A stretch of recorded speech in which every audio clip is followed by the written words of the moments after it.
नमस्कार, CBC news में आपका स्वागत है। अमेरिका द्वारा फार्मा कंपनियों पर 100% टैरिफ लगाया गया है। टैरिफ हमले के बाद अब से वैश्विक रूप से कई देशों की फार्मा कंपनियों पर असर पड़ेगा। कई भारतीय कंपनियों पर भी इसका प्रभाव देखने को मिलेगा, क्योंकि भारत से अमेरिका जेनरिक दवाओं के साथ और कई बीमारियों की दवा का एक्सपोर्ट करता है। इनमें कैंसर, हार्ट डिजीज और पैरासिटामोल जैसी मेडिसिन शामिल हैं। हालांकि ट्रंप का टैरिफ उन कंपनियों पर लगा है जो ब्रांडेड या पेटेंट कंपनी है।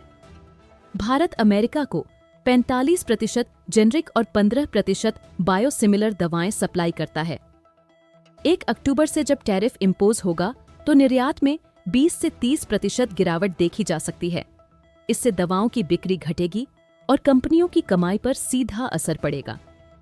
जेनरिक दवाएं, ये दवाएं सामान्य मेडिसिन्स होती हैं जिन पर किसी तरह का कोई भी पेटेंट नहीं होता है। ये कई ब्रांड में तैयार की जाती है और असरकारी मानी जाती है। अमेरिका को भारत से सबसे ज्यादा ये दवाएं भेजी जाती है।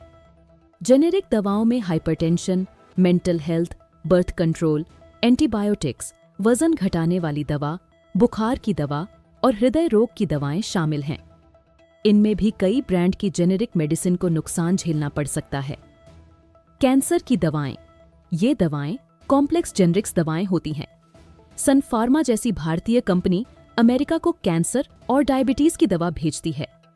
HIV समेत ये दवाएं भी प्रभावित 100% टैरिफ से एड्स, रेस्पिरेटरी और इंजेक्टेबल्स दवाओं पर भी असर दिखेगा।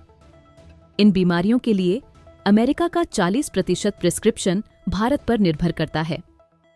भारत की Sun Pharma, doctor Reddy lab, Aurobindo Pharma, Lupin, Zydus life sciences और सिप्ला जैसी कंपनियों पर सीधा सीधा असर पड़ेगा। पहले लगे टैरिफ से इन कंपनियों के शेयर 1 से 6% गिरे थे। अब नए टैरिफ बम से कंपनियों को और भी ज्यादा नुकसान झेलना पड़ सकता है। अगर 100% टैरिफ दवाओं पर लगता है तो कंपनियां 50 से 70% लागत सोखेंगी। इससे कंपनी को 20 से 30% तक गिरावट हो सकती है।